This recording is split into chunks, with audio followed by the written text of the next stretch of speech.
Sérgio, antes da gente falar sobre essa forma dessa correção, que há muita discussão sobre ela, né? Inclusive há um projeto de lei que está parado no Senado já faz um tempão, tentando modificar a forma dessa correção, porque ela incide, esses 5,6% vão incidir sobre o preço máximo do medicamento, e a gente vai tratar sobre isso na sequência. Mas só pela oportunidade, você falou da pandemia e tal, aquela coisa toda. Na pandemia a gente viu também muito abuso, né?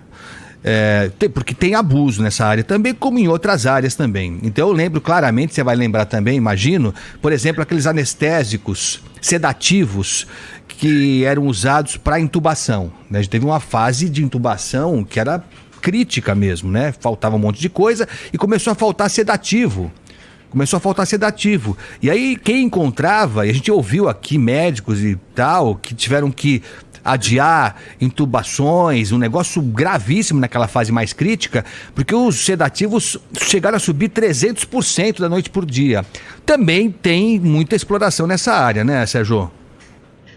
A pandemia, eu diria que foi uma exceção, né? Assim, óbvio, tudo que for exploração, que for...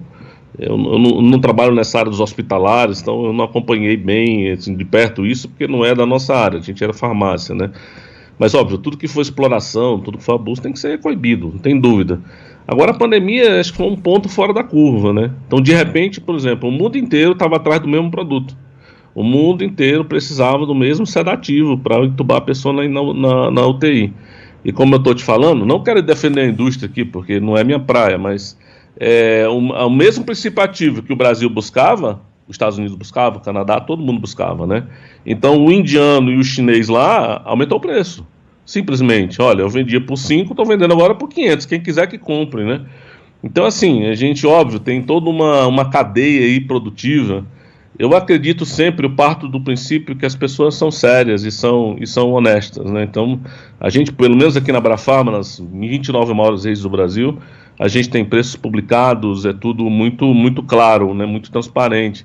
Eu parto desse princípio também. Então, ouvi também, não sei comprovar, mas ouvi também muitas dessas histórias. Por exemplo, não tinha navio, não tinha avião. A indústria fretava um avião para trazer o princípio ativo para o Brasil. Você sabe quanto custa fretar um avião para trazer o princípio ativo para o Brasil? Então, assim, tem todas essas... E aviões que não existiam também, que subiram de preço, né? Então, tem todos esses fatores que, assim, que a gente também, claro... Todo abuso tem que ser corrigido, mas a gente viveu uma época de exceção, uma época de guerra, né? Uma guerra contra um vírus. É o que estava acontecendo, né? Agora, Sérgio, você falou sobre transparência e a gente vê no combustível, por exemplo, quando acontece o reajuste da Petrobras. A Petrobras anuncia agora 10,37 que vai diminuir o preço ou aumentar o preço. No caso do aumento, principalmente, que é o caso agora que a gente está discutindo de remédios, se aumentar agora o preço do combustível, você atravessa a rua aqui no posto, já aumentou o preço no posto de gasolina, mesmo o cara tendo estoque do preço anterior. No caso da farmácia, está programado para ter o reajuste no dia 1º de abril. No próprio dia 1º já vai estar mais caro ou o consumidor vai sentir lá para frente? Porque imagino que as farmácias estejam com o estoque antigo, né? Vai acontecer de tudo, tá? Assim, só para a gente entender, a regra, né? Existe um preço de fábrica, então a fábrica pode vender para a farmácia até um determinado limite. Então vamos supor que esse limite seja 10. A farmácia agrega uma margem, que geralmente é de 26%, 27%, que é com que ela paga todos os salários, aluguéis, não sei o quê, e aí ela pode vender por esse preço mais 27%. Então é assim que funciona. E a farmácia também tem um limite, o preço máximo ao consumidor. Então essa regra, quando ela foi estabelecida, ela disse, se a indústria vender pelo topo e a farmácia vender pelo topo, essa diferença dá 27%. E aí no final a farmácia, depois que pagar tudo, o lucro líquido da farmácia é em torno de 3%, 4%, 5%, não passa disso.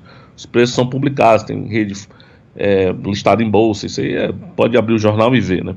Então o que acontece? Muitas indústrias oferecem um preço com desconto para poder vender mais, para poder ter participação no mercado, elas vendem abaixo do preço de fábrica. As farmácias também oferecem o desconto para a mesma proporção, para vender o produto abaixo do preço máximo ao consumidor.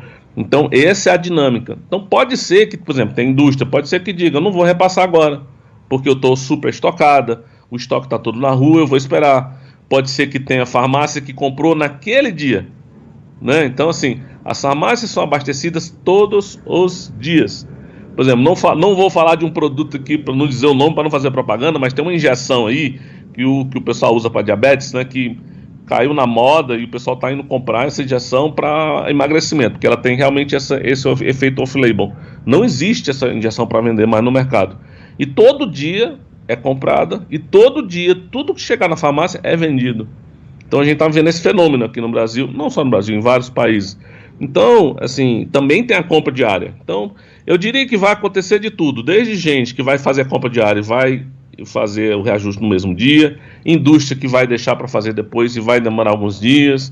Então, na verdade, o consumidor vai ter que, infelizmente, né, comparar, entrar no site, comparar, ver as promoções que existem e comprar, que é como ele garante o menor preço de quem está vendendo abaixo do preço máximo, tanto na fábrica como na farmácia.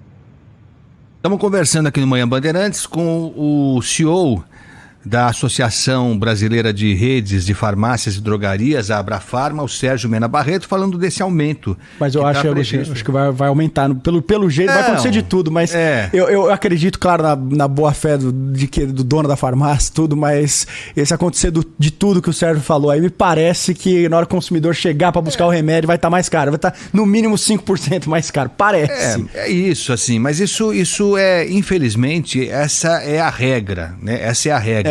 E o problema eu acho, é você contar com a boa vontade, com a complacência, com a generosidade do dono da farmácia, talvez seja mais complicado mesmo. Todos eles vão dizer, mas eu também estou passando dificuldade, estou com aperto e tem o aluguel do... Todo mundo vai ter a sua desculpa. O problema eu acho, viu, Garrafa, Sérgio e ouvintes, é que a legislação, ela é frágil, ela permite abusos mesmo, que nem são ilegais. Que no limite nem são ilegais. Então eu queria